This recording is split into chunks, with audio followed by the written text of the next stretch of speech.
Hey guys, welcome to the video. तो guys, आज के वीडियो में हम बात करने वाले हैं ईएमआरएस टीयर 1 एग्जाम जो आप दे चुके हैं उसकी कट ऑफ क्या रहने वाली है, एक्सपेक्टेड स्कोर या सेफ स्कोर क्या रहना चाहिए, और साथ ही किन बच्चों को तैयारी शुरू कर देनी चाहिए टीयर 2 की, या आपको उम्मीद छोड़ देनी चाहिए या तैयारी शुरू नहीं करनी चाहिए अगर स्कोर बहुत कम है। तो वीडियो शुरू करने से पहले मेरा थोड़ा सा इंट्रोडक्शन भाई, जो नए लोग जुड़े हैं, मेरा नाम अनुज नागर और मैं currently TGT natural science director of education new Delhi में कार्यरत हूं, और एनवीएस का टीजीटी पीजीटी एग्जाम में खुद क्वालिफाई कर चुका हूं, सेलेक्ट हो चुका हूं, सीटेट एचटेट भी क्वालिफाई कर लिया है। और आज की इस वीडियो में सबसे पहले हम देखेंगे कि कितनी वैकेंसीज आई थी टीजीटी के लिए। देखिए, पहले तो एक बात आपको ध्यान रखनी है, ईएमआरएस का एग्जाम जो सेंट्रलाइज्ड तरीके से हुआ है वो पहली बार कंडक्ट कराया गया था 2023 में, और उसके बाद कंडक्ट हुआ है अभी 2025 में। इससे पहले ईएमआरएस के जितनी भी भर्तियां होती थी वो अपने इंडिविजुअल स्टेट लेवल पर होती थी,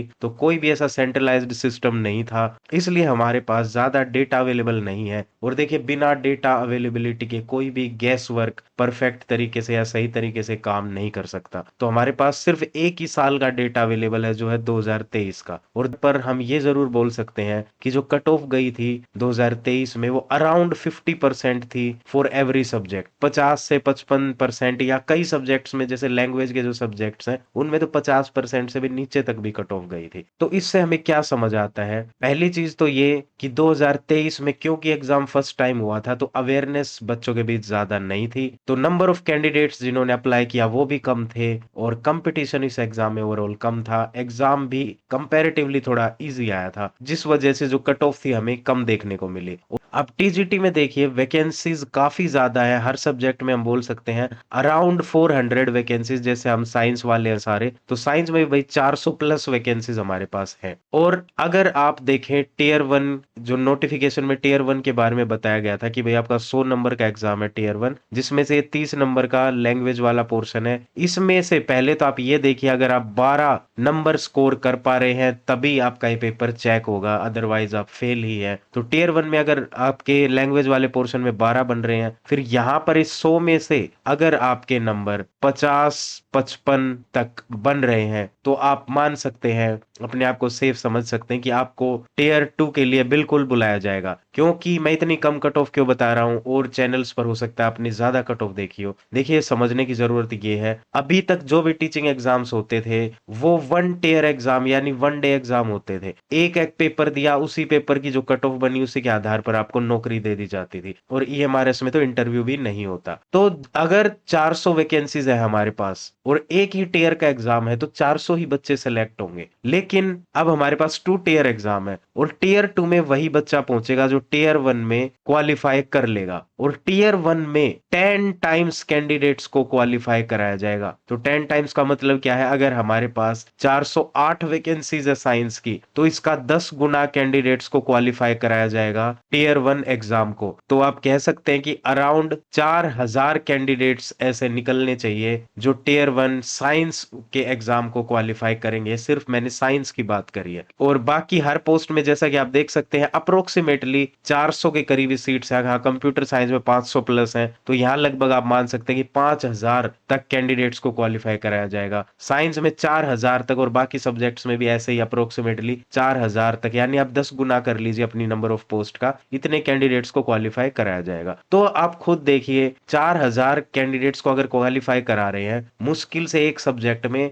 10 या 15,000 कैंडिडेट्स ही बैठे होंगे, तो 10-15 हजार में से 4000 में आना कोई बहुत बड़ी बात नहीं होती। इसलिए कट ऑफ जो है आपकी यहाँ पर 50% से लेके 55% के बीच रहेगी। तो अगर आपके 100 में से 50 या 55 तक नंबर आ रहे हैं तो आप मान सकते हैं कि आप टीयर 2 में बैठने वाले हैं। अब देखिए, डेटा बहुत ज्यादा लिमिटेड है हमारे पास, उसी के अकॉर्डिंग हमने प्रेडिक्शन किया है, पर ये प्रेडिक्शन काफी हद तक सही होने वाला है, क्योंकि भाई 10 गुना कैंडिडेट्स को अगर बुलाएंगे तो एक बहुत बड़ा नंबर होता है। देखिए, यहाँ पर लिखा भी हुआ है टीयर 2 में उन्हीं कैंडिडेट्स को बुलाया जाएगा और 1:10 में बुलाया जाएगा। तो अगर 400 सीट्स हैं तो 4000 कैंडिडेट्स को बुलाया जाएगा। और यहीं पर बात कर लेते अपने टीयर 2 एग्जाम की। तो टीयर 2 एग्जाम में ऑब्जेक्टिव और सब्जेक्टिव दोनों टाइप के क्वेश्चंस होंगे। कैसे इसकी तैयारी करनी है इसके लिए वीडियो मैं ऑलरेडी बना चुका हूं, तो आई बटन में जाकर उस वीडियो को देख लेना। डिस्क्रिप्टिव पेपर के लिए आप चाहते हैं कि एक दो क्लासेस बनाई जाए, थोड़ा समझाया जाए कि किस तरह पेपर को अटेम्प्ट करना है, तो कमेंट्स में बता दीजिए, वो भी कर देंगे। तो गाइस देखिए, मेरी तरफ से जो मोस्ट रियलिस्टिक कट ऑफ थी,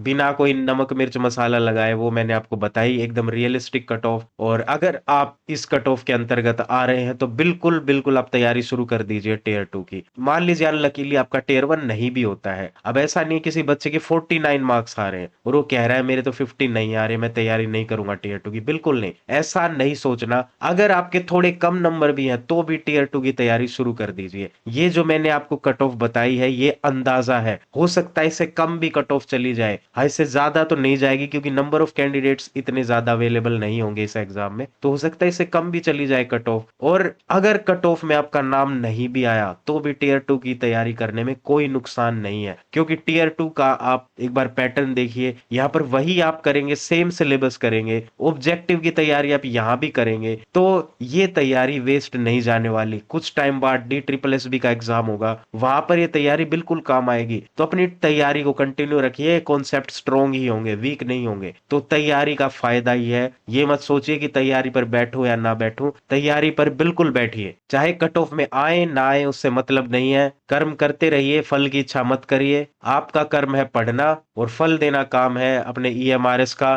तो जब भी रिजल्ट आएगा, हाँ देखिए रिजल्ट की एक्सपेक्टेड डेट अगर आप जानना चाहते हैं तो, क्योंकि ये सेंट्रल लेवल ऑर्गेनाइजेशन है तो जल्दी जल्दी अपने जो भी रिक्रूटमेंट प्रोसेसेस है उनको निपटा देते हैं। तो हम बोल सकते हैं कि जनवरी एंड, जैसे अब शुरू हो ही गया 20-21 तारीख आज, तो जनवरी एंड और फरवरी के फर्स्ट वीक के बीच आपका टीयर 1 का रिजल्ट आ जाएगा, डेट्स अनाउंस हो जाएंगी टीयर 2 के लिए, और उसी के बाद आपका KVS NVS का टीयर 2 होगा। तो आप बिल्कुल तैयारी करते रहिए। हो सकता है EMRS के टीयर 1 में क्वालिफाई आप ना कर पाए, पर क्या पता आप KVS NVS के टीयर 1 में क्वालिफाई कर जाए, तो ये तैयारी वहां एज इट इज काम आ जाएगी। इसलिए आपको घबराना बिल्कुल नहीं है, तैयारी पर बैठिए, बिना ये सोचे कि मेरा कट ऑफ में नंबर आएगा नहीं आएगा, बिल्कुल नहीं सोचना। आए चाहे ना आए, तैयारी तो करनी है। एक क्षत्रिय का काम होता है लड़कर मरना, वही आपको करना है। युद्ध में क्या रिजल्ट होगा इसकी चिंता मत करिए, आपको युद्ध लड़ना है, चाहे उसमें मौत ही क्यों ना नसीब हो। जय हिंद, जय भारत। तो आज की वीडियो में इतना ही। वीडियो को देखने के लिए बहुत बहुत धन्यवाद। Like share subscribe, tata bye bye sayonara.